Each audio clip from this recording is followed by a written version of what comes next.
નમસ્કાર, આપ જોઈ રહ્યા છો યુટીસી ન્યૂઝ। વડોદરા મહાનગરપાલિકામાં સ્થાયીના અધ્યક્ષ ડૉક્ટર શીતલ મિસ્ત્રીના એક નિવેદન બાદ તેમની ખૂબ જ ટીકા થઈ રહી છે, પરંતુ શીતલ મિસ્ત્રીનું જે આ નિવેદન છે તેની પર તો તેમનું સન્માન થવું જોઈએ। એક પહેલો નેતા તો એવો છે કે જે સાચું બોલી ગયો કે વડોદરામાં પૂરની જે સમસ્યા છે તેનું નિવારણ સત્તામાં બેઠેલા સત્તાધીશો નહીં લાવી શકે। તેઓ તમને આગાહ કરી રહ્યા છે કે ટ્યુબ લઈ લો, દોરડા લઈ લો, તરાપા બનાવી લો। ડૉક્ટર શીતલ મિસ્ત્રી એક સર્જન છે। ડૉક્ટર પાસે જ્યારે કોઈ મરીજ જાય અને તેનું દુઃખ બતાવે ત્યારે ડૉક્ટર તેનું દર્દની ચિંતા કર્યા વગર તેનું નિદાન કરી દેતો હોય છે।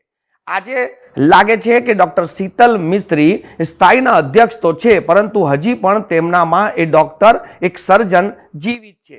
ડૉક્ટર શીતલ મિસ્ત્રી હજી પૂરેપૂરા રાજકારણી બન્યા નથી। બાકી રાજકારણી આવું નિવેદન ના આપે। રાજકારણીઓ તો તમને હથેળીમાં ચાંદ બતાવી દે। રાજકારણીઓ તો તમને એટલું આશ્વાસન આપી દે કે હવે જો 25 ઇંચ વરસાદ પડશે તો પણ પાણી નહીં ભરાય, પરંતુ ડૉક્ટર શીતલ મિસ્ત્રી એક ડૉક્ટર છે, નવા નેતા બન્યા છે, એટલે એવા નેતા નથી બન્યા કે જે જનતાને શાબ્દિક રીતે સંતોષ આપી શકે। શીતલ મિસ્ત્રીએ જણાવ્યું કે જે રીતે વડોદરા શહેરમાં ફ્લડ આવે છે તો તેના નિરાકરણ માટે વર્ષો લાગી જશે। એક્શન પ્લાન બનતા વાર લાગશે, રિવરફ્રન્ટ બનતા પણ વાર લાગશે, ત્યાં સુધી પાણી ભરાય તો શું કરવું? એટલે ડૉક્ટર શીતલ મિસ્ત્રીએ લોકોને સજાગ રહેવાની જાહેરાત કરી દીધી। એક ડૉક્ટર તરીકે જ્યારે કોઈ પણ રોગચાળો ફેલે છે ત્યારે તેઓ અવેરનેસ માટે આવી જ લોકોને સલાહ આપતા હોય છે। ફ્લડમાં પણ તેમને નાગરિકોને આ પ્રકારની સલાહ આપી દીધી। ડૉક્ટર શીતલ મિસ્ત્રીના નિવેદન બાદ વિપક્ષ અને સમાજસેવી સંસ્થાઓ આક્રમક મૂડમાં આવી ગઈ। મીડિયા હાઉસોએ પણ ડૉક્ટર શીતલ મિસ્ત્રીનો ઉઘાડો લઈ લીધો કે તમે હવે જનતાને આવું કેવી રીતે કહી શકો છો કે તમે તરાપા, દોરડા અને ટ્યુબ વસાવી લો।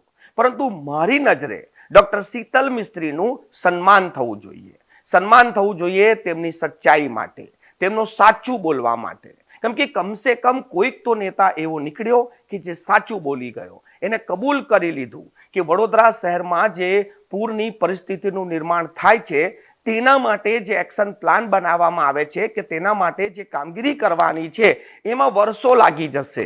પૂરનું તો કોઈ નક્કી નથી, પૂર તો ક્યારે પણ આવી જાય। વધારે વરસાદ પડી જાય કે ઉપરવાસમાં ભારે વરસાદ પડે તો પૂર આવી જાય, પરંતુ ડૉક્ટર શીતલ મિસ્ત્રીએ જે રીતે અગમચેતી માટે જે દવા આપી છે લોકોને કે પછી સૂચન આપ્યું છે કે તમે આ પ્રકારનું કરો, ત્યારે હવે તેમની ટીકા થઈ રહી છે। પરંતુ ડૉક્ટર શીતલ મિસ્ત્રી જાણે કે હવે સાચું બોલી ગયા છે।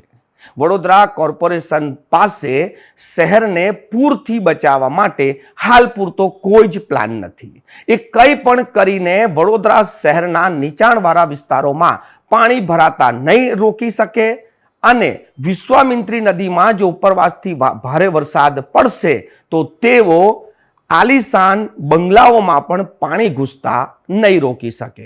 એટલે પહેલાથી જ ડૉક્ટર શીતલ મિસ્ત્રીએ સ્પષ્ટ કરી દીધું છે કે સોસાયટીઓ તરાપા વસાવી લો, ટ્યુબ રાખો, દોરડા રાખો। હવે આ નિવેદનને લઈને તેમની ટીકા થવી તો સ્વાભાવિક હતી, કેમ કે જવાબદારી વડોદરા મહાનગરપાલિકાની છે। કંઈ પણ થાય તો બચાવની કામગીરી વડોદરા મહાનગરપાલિકાએ કરવાની હોય છે, પરંતુ ડૉક્ટર શીતલ મિસ્ત્રીએ તો જનતાને જ સૂચન કરી દીધી છે। નારાજગી ખરેખર લોકોમાં છે કે એક સ્થાયી સમિતિના અધ્યક્ષ આ પ્રકારનું નિવેદન કેવી રીતે આપી શકે, પરંતુ તમે એક વસ્તુ વિચારો કે ડૉક્ટર શીતલ મિસ્ત્રી સાચું બોલી ગયા છે। એમને સચ્ચાઈ માટે તેમનું સન્માન થવું જોઈએ કે ભાઈ એક નેતા સાચું બોલી ગયો છે। હવે તમે આ નિવેદનને સચ્ચાઈથી લો છો કે પછી ડૉક્ટર શીતલ મિસ્ત્રીએ ભૂલમાં કોઈ નિવેદન આપી દીધું ને હાલ તેમને કોઈ પસ્તાવો હશે એ રીતે પણ તમે લઈ શકો છો।